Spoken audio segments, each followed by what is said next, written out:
Deep breath in. Music fades low. Some of these bands sold millions of records. They had the sound. They had the soul. They had everything. But one person changed all of that.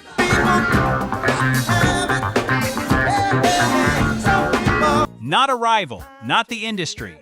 Someone from inside the group. You may think you know what broke these legends apart.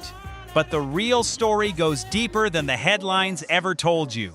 10 bands. 10 moments that changed music history forever. This is what really happened. Number 10. The Delfonics. Ready or not, here I come.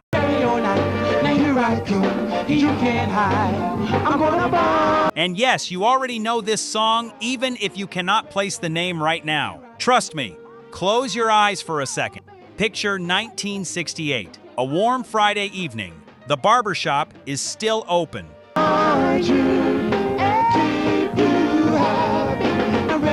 Someone's transistor radio is sitting on the counter, and this song just floated through the door. It did not shout. It did not beg. It just glided in, soft and sweet like it owned the room. That was the Delfonics.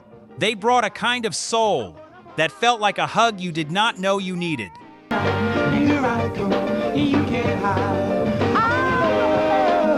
The Delfonics were from Philadelphia. They were signed to Philly Groove Records, and they worked closely with producer Tom Bell, one of the greatest architects of that smooth, orchestrated Philly soul sound.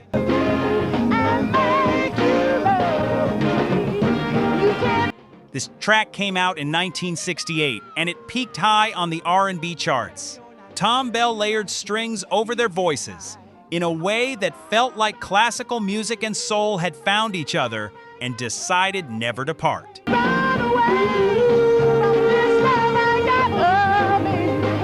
William Hart led the group with that impossibly hi-fi falsetto, and you believed every single word he sang. The song was about longing, about love chasing you down whether you were ready for it or not. Simple message, deep feeling.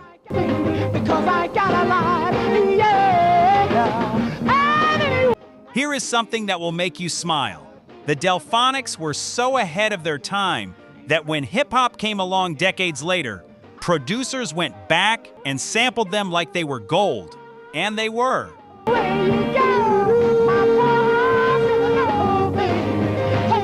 The Fugees flipped their sound. So did countless others. A song from 1968 was still feeding new music in the 1990s. That does not happen by accident. That happens because the foundation was just that solid.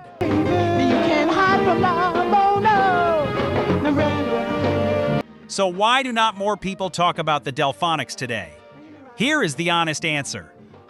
Internal tension pulled the group apart.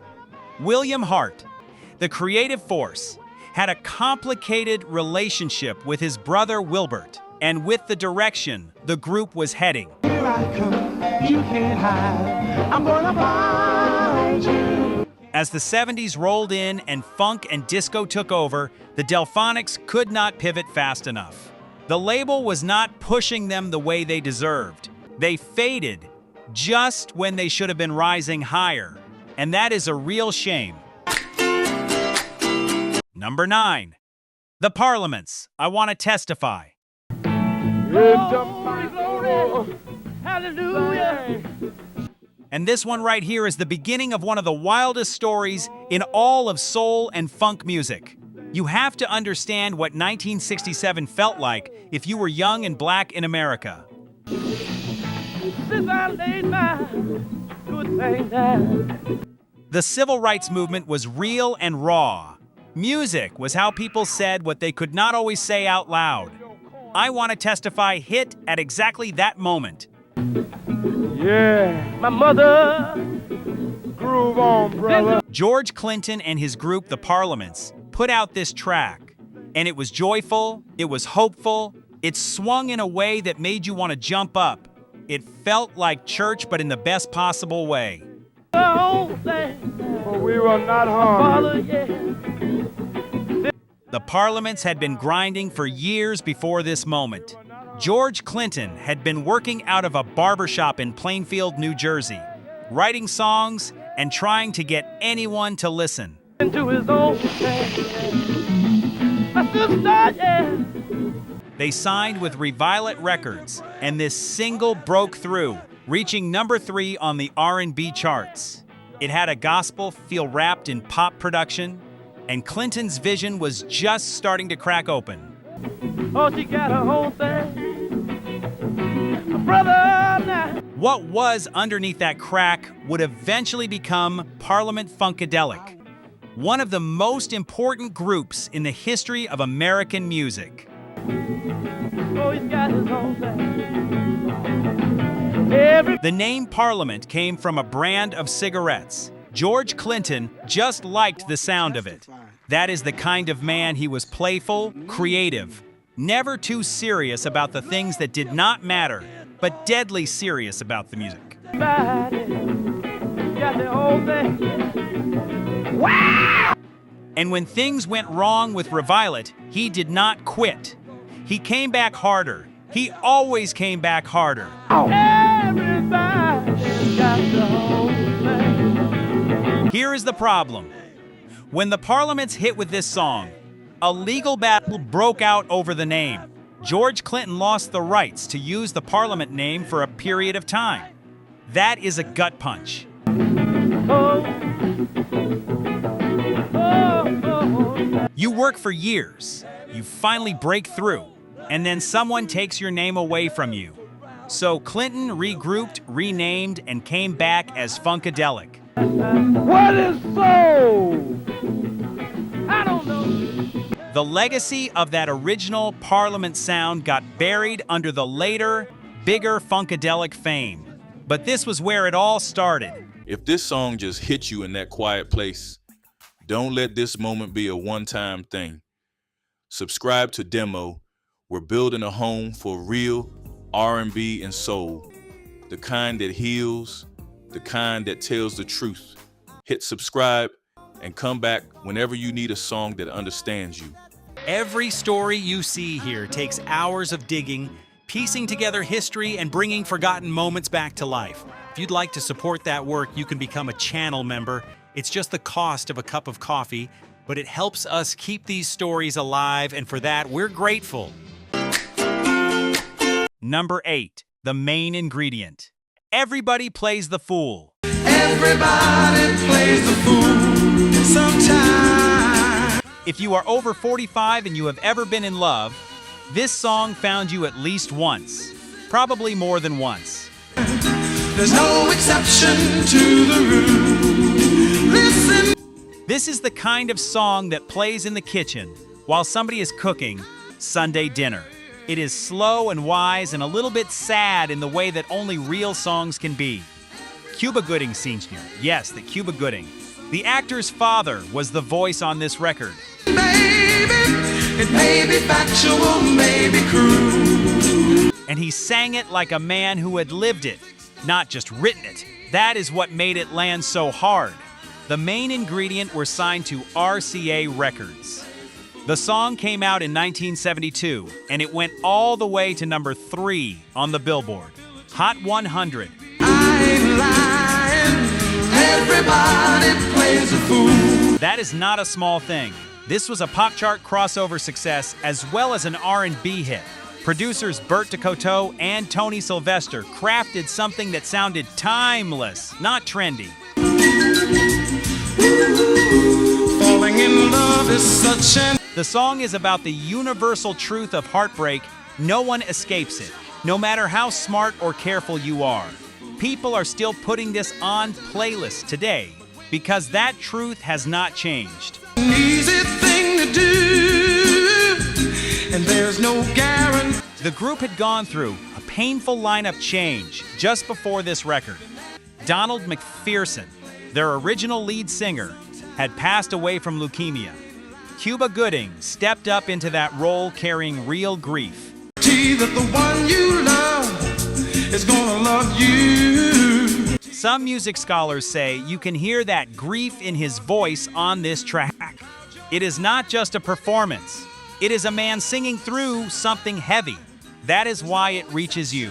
Oh, loving eyes, they cannot see a certain After this peak, the group struggled to hold it together. RCA did not invest in them the way the song deserved. Cuba Gooding eventually went solo. person could never be. Love runs deeper than any ocean. The remaining members tried to carry on, but the chemistry was broken. This song became bigger than the band, which is both a blessing and a tragedy. People know the record. They just do not always know who made it. Number 7. The Temptations. Papa Was a Rollin' Stone. 'Cause that was the day that my daddy died. Now I know what you are thinking. The Temptations are not forgotten, and you are right. But the version of the Temptations that made this record, that chapter has a dark side that most people walk right past. I never got a chance. When this song opens, you hear that bass line and those strings building slowly like a storm coming from far away. It is moody and cinematic, and it feels like something serious is about to be said. And it is. To see him. Never heard nothing but bad things. This is not a happy song. This is a song about abandonment, about a father who was never really there, about children asking hard questions that their mother cannot fully answer. The Temptations went to a place most groups were afraid to go. Things about him. Mama, I'm depending on you. Tell me. This came out in 1972 on Motown Records, produced by the brilliant Norman Whitfield. Whitfield had been pushing the Temptations towards something harder, more psychedelic and socially conscious since the late 60s. Ain't it true? Mama just hung her head and said, son, Papa. This song was originally recorded by another Motown artist, but Whitfield reshaped for the Temptations and turned it into something massive. It hit number 1 on both the pop and R&B charts. Was a rolling stone. Wherever he lay. It won 3 Grammy Awards. Dennis Edwards, who had replaced the troubled David Ruffin in the group, delivered vocals that were raw and real and unforgettable. The song is over 12 minutes on the full album version. The bass line on this record is one of the most recognized in soul history. His hat was his home. And when he died, Bob Babbitt played it, and it was done in a single session at Hitsville. Norman Whitfield was known for pushing musicians hard until he got exactly what he heard in his head. When that bass came together, everyone in the room knew something special had just happened. left us well alone. Sometimes you can feel a classic being born in real time. The song itself is not forgotten, but the human cost behind it is. David Ruffin, the original lead singer, had been removed from the group after his behavior became impossible to manage. Papa was a rolling stone, my son, yeah. Well, His struggles with substance abuse and his demands for solo billing created a wound in the group that never fully healed. His removal led to lineup changes that kept shifting the Temptations' chemistry. where he laid his hat was his home. And when he died, The group survived, but it was never quite the same. The story of what Ruffin's downfall cost them is a whole documentary on its own. Number 6, the Isley Brothers, That Lady.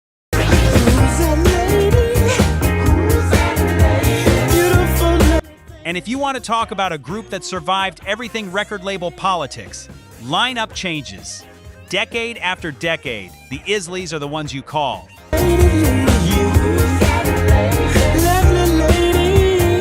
There is a reason that Lady still sounds massive on any system you play it on. It has weight. It has swagger. Ernie Isley's guitar comes in and just takes over the room.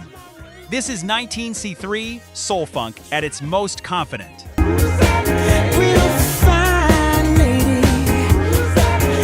The Isleys were not asking for your attention. They were commanding it. And when Ronald Isley opened his mouth, you understood why they had been in the game since the late 1950s and were still standing.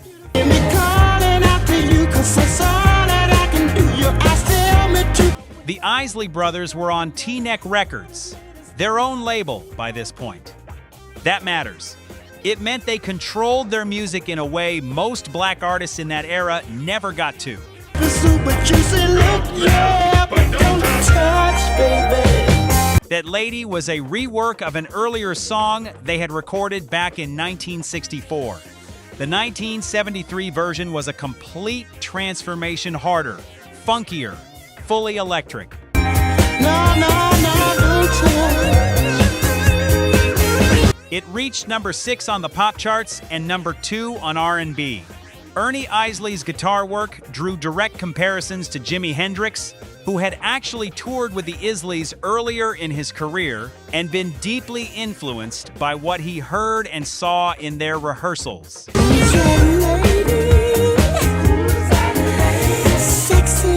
Jimi Hendrix played rhythm guitar for the Isley Brothers before he was famous. He learned from them. He ate at their table. And when Ernie Isley started playing lead on their records years later, some people heard echoes of Hendrix and thought it was an imitation.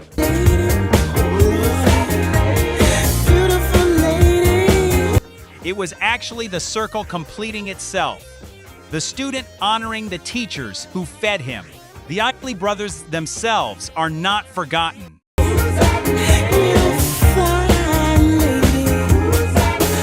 But certain chapters of their story are complicated by what happened with one family member whose personal and legal troubles in the 2000s cast a long shadow backward over the group's legacy.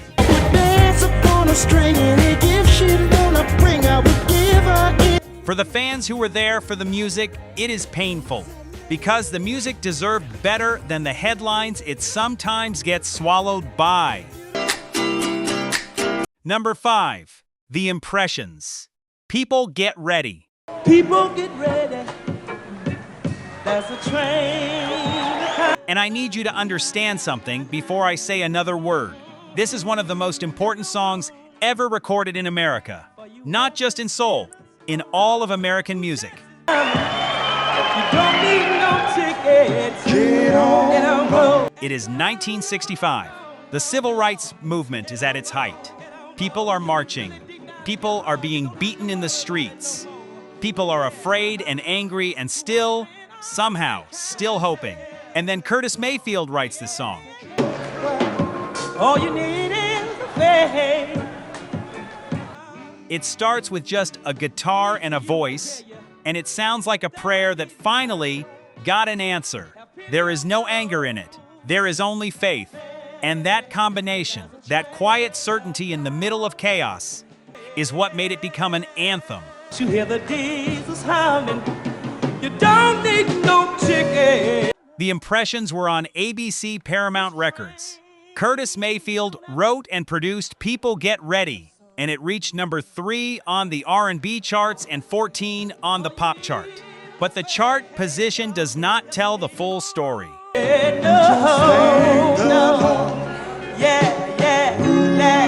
Martin Luther King Jr. called it one of the great songs of the movement. It was covered by artists from Bob Dylan to Rod Stewart to Aretha Franklin. It was used in films. It was played at funerals. It was played at celebrations. It transcended genre and era because the message was simply, completely true.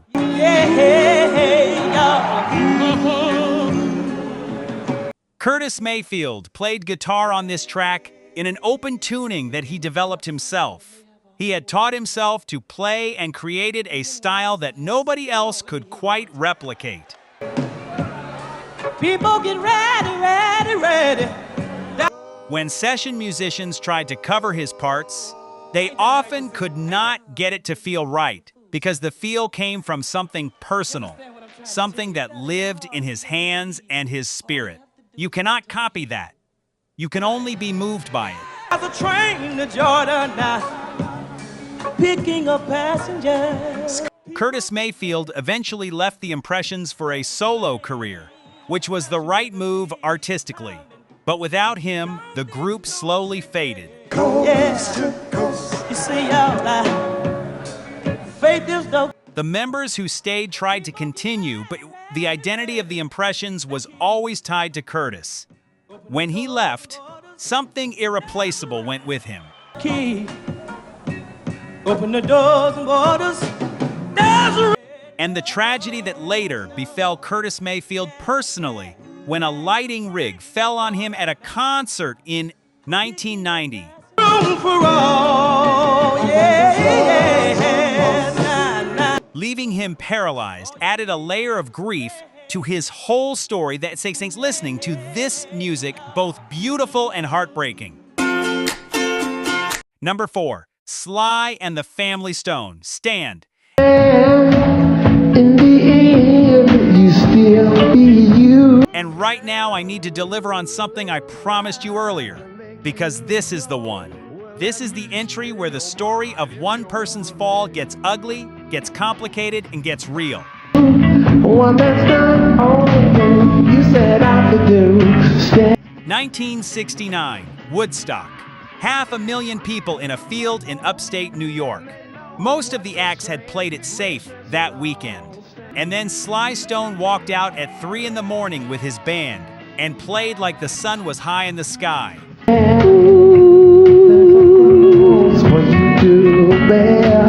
The crowd erupted. People who were asleep woke up. This was not just music. This was electricity. Sly and the Family Stone were the future, right there in front of everyone. And most people watching had no idea how short that future was going to be. Things could go through if you are going anywhere. Sly and the Family Stone were on Epic Records. Stand came out in 1969 and was the title track of their landmark album. It was produced by Sly Stone himself, which was unusual for a black artist to control at that level in that era.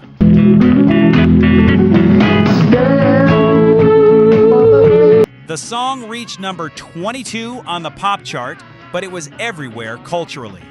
The group was genuinely integrated black and white, male and female, playing together on stage at a time when that was still a radical act.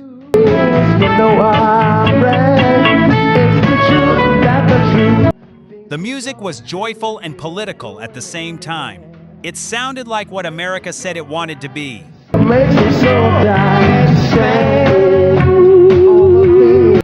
The Family Stone's horn sections was among the tightest in live performance history. They rehearsed endlessly. In the early years, Sly was a disciplinarian in the studio. He wanted precision wrapped in joy. When that combination worked, nothing could touch them.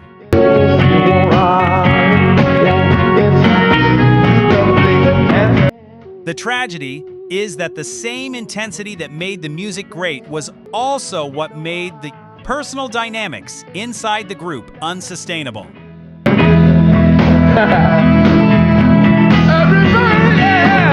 Now, earlier in this video, I told you we were going to get here. The story of what happened to Sly and the Family Stone from the inside.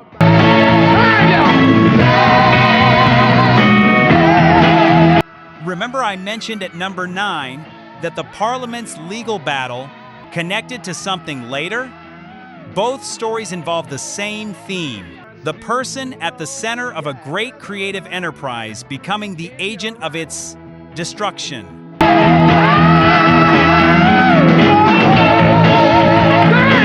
With Sly Stone, here is what we know, and I want to be fair, because there are genuinely different versions of this story. By 1971, 1972, the energy had shifted inside the group.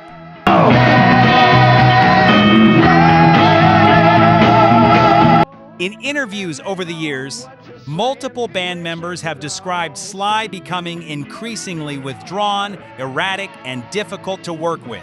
Some have spoken about substance use changing his behavior and his judgment.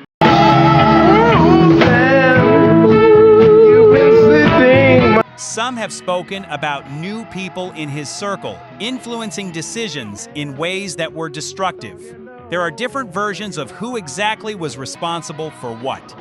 Too low, yeah. There's a permanent grease in your right. What is not disputed is the result, the joyful, integrated, hopeful sound of Stand and Every Day. People gave way to the dark, paranoid genius of There's a Riot Going On in 1971, an album that some critics consider a masterpiece, but that also marked the beginning of the end for the group as a functioning unit. Wrong, stand high. There's a midget standing. Band members felt shut out. Decisions were being made without them. The music became increasingly chaotic. Live performances were being missed or canceled. There are accounts of the group showing up to concerts without Sly. There are accounts of Sly showing up hours late. Promoters were losing money. Morale collapsed.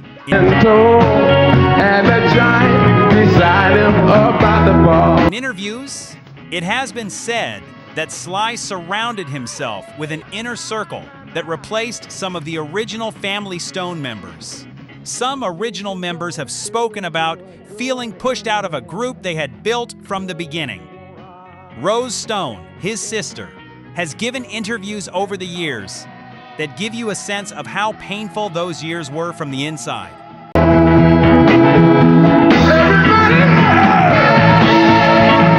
Then there were financial disputes, publishing rights, royalties, the kinds of battles that destroyed dozens of groups in that era because the business structures were not set up fairly and the artists often did not have the legal protection they needed.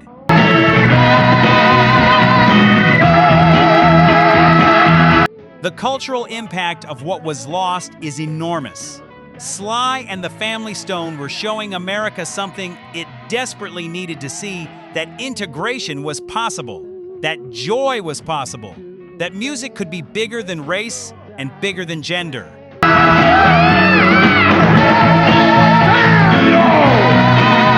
When that fell apart, it did not just hurt the group, it hurt the moment. And here is the reflection I want to leave you with on this one. Sly Stone is a complex human being. What he created was genuinely revolutionary.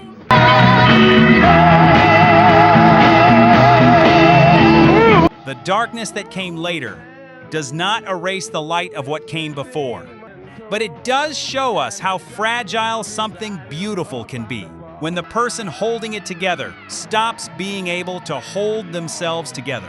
That is a story as old as art itself. Number 3, the OJs. For the Love of Money.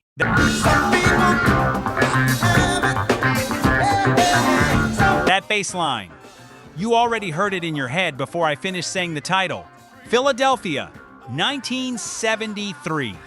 The OJs were at the peak of their powers.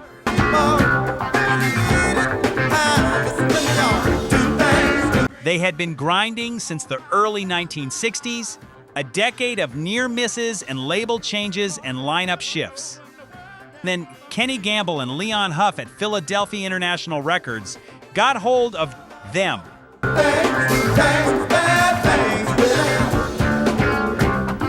Everything changed. The sound they made together was like someone finally turned the volume all the way up on what these men were capable of.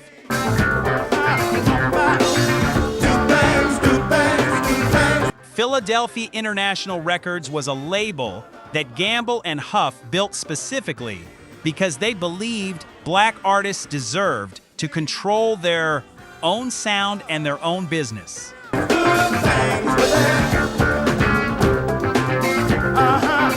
They called their sound Philadelphia Soul Lush Strings, tight rhythm sections, socially conscious lyrics.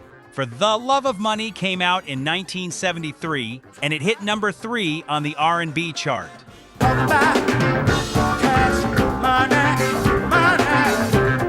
The song was a direct commentary on greed, on what happens when money becomes the only god a person serves. The irony of that message, given what was about to happen in the group's own story, is painful to sit with.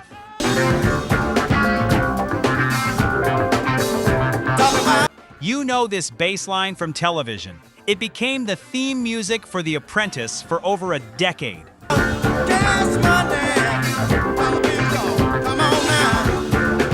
So while the average viewer of that show may never have known the OJs, they were hearing OJ's music every single week. That is the quiet power of great music. It finds its way into places the creators never imagined.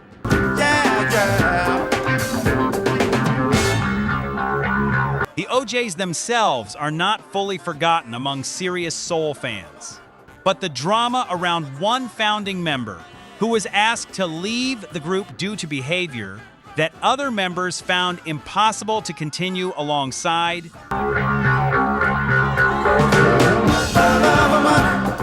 left a mark on the group's internal story that has never been fully aired in public.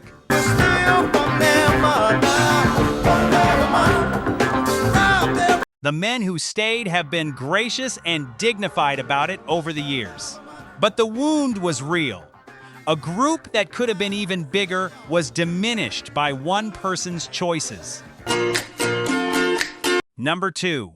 The Fifth Dimension. Wedding Bell Blues. I love you so. Now I can already hear some of you saying, wait, the Fifth Dimension? Really? And the answer is yes, really. Sit with me on this one. The Fifth Dimension existed in a space between soul, pop, and cabaret that almost no other group occupied. I always will. I look at you and see. They were polished and sophisticated. Marilyn McCoo and Billy Davis Jr. together were magnetic.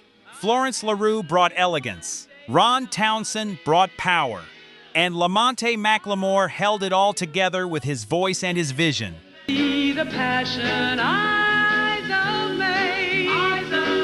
In their prime, from about 1967 to 1971, they were making records that crossed every demographic barrier that existed in American music at the time. Oh, but am I ever gonna see my... Wedding Bell Blues came out in 1969 on Soul City Records. Laura Nyro wrote it, and when Marilyn McCoo sang it, she made it sound like it had always belonged to her. It went to number 1 on the pop chart. wedding day, wedding day. Number 1, in 1969. For a black vocal group with a sophisticated sound, that was not just a music achievement. That was a cultural moment. I was on your side, Bill, when you were... They also had massive success with the Aquarius and Let the Sun Shine in medley that same year. For a brief window, the Fifth Dimension were one of the biggest acts in American music.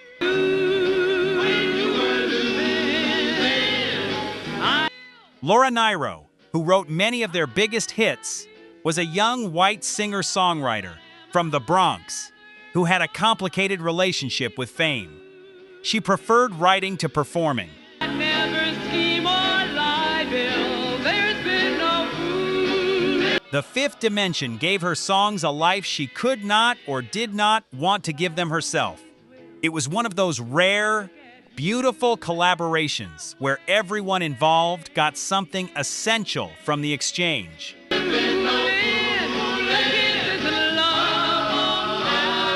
The group navigated a tricky road in the early 1970s.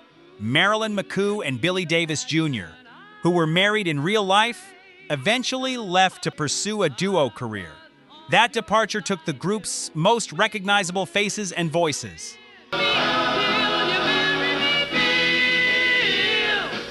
The remaining members continued under the Fifth Dimension name, but the identity of the group had fundamentally changed.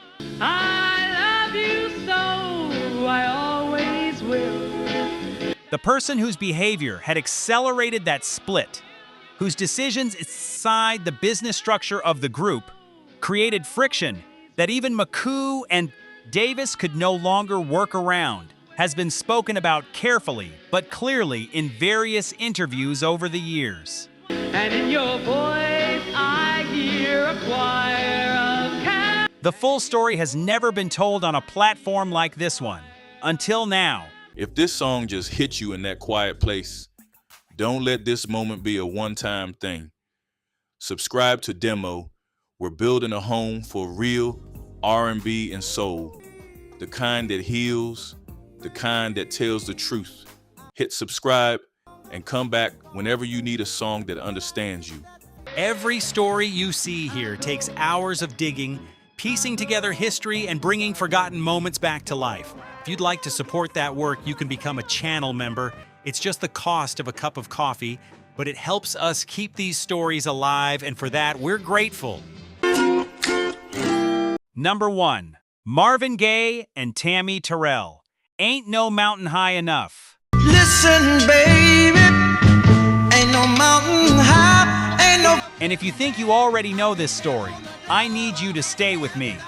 Because the full picture of what happened to this duo and what one person's actions did to Tammi Terrell's legacy specifically is a story that still is not told the way it deserves to be. Valley low, ain't no river wide enough, baby. When you hear this song, something happens in your chest. There is no other way to describe it. It is one of those records that sounds like Joy decided to put on a voice and just sing. If you need me, call me, no matter where you are, no matter... Marvin Gaye's smoothness and Tammi Terrell's warmth wrapped around each other so perfectly that it seemed impossible they were not in love in real life. The chemistry was real, but the friendship between them was even more real. How far? Don't worry, baby. Just call my name, I'll be... And what happened to that friendship, to Tammy's health, to her ability to sing, that is where the darkness in this story lives. They're in a hurry, you don't have to worry, 'cause baby, there ain't... This was Motown Records, 1967. Written and produced by Nicholas Ashford and Valerie Simpson, two of the greatest songwriters in soul history. The song reached number 3 on the pop chart and was an instant classic. Ain't no mountain high enough, ain't no valley... The Ashford and Simpson partnership would go on to write and produce the majority of Marvin and Tammy's duets, and every single one of them hit. Your Precious Love.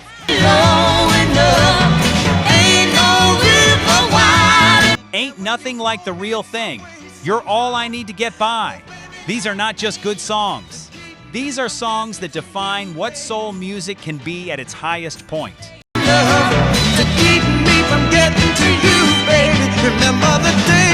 Nicholas Ashford has said in interviews that when he and Valerie Simpson wrote these songs, they wrote them for two specific voices, Marvin's and Tammy's.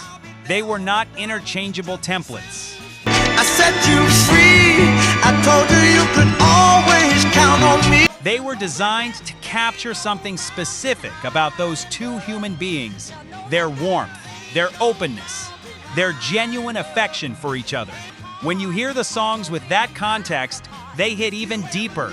Darling, from that day on, I made a vow I'll be... Tammi Terrell collapsed on stage in the arms of Marvin Gaye at a concert in 1967. She was later diagnosed with a brain tumor. She underwent multiple surgeries. She was only able to record in limited capacity in her final years. There when you want me some way, somehow. Oh, baby, that ain't... She passed away in 1970 at the age of 24. Marvin Gaye was devastated. People who knew him say he never truly recovered from losing her. Her death pushed him into a period of deep depression that contributed to the delay before What's Going On was eventually released. No mountain high enough, ain't no valley low... That album, which changed the entire direction of soul music, was in part born out of grief for Tammy, grief for the state of the world now.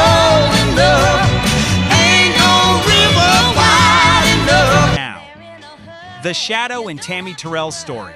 In interviews, there have long been accounts, and I want to be careful here because these are allegations and accounts to keep me from getting to you, baby.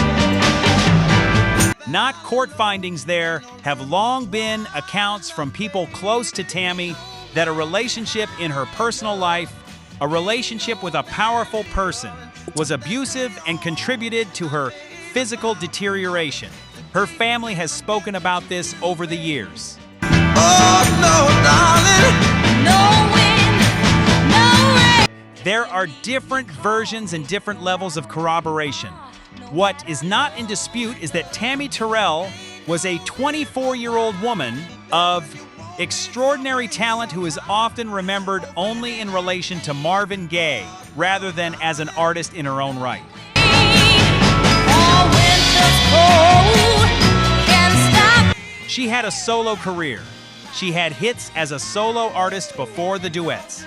She had ambitions and gifts that went far beyond what she was able to fully express before her life was cut short.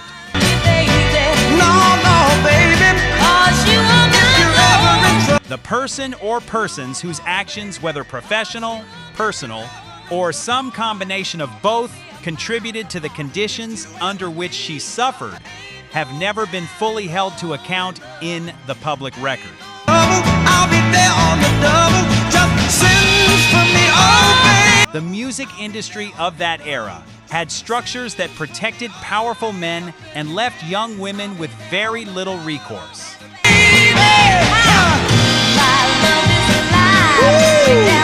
Tammi Terrell deserves to be remembered on her own terms, not as a tragedy, not only as Marvin's partner, but as a young woman who had something extraordinary and who was failed by people who should have protected her.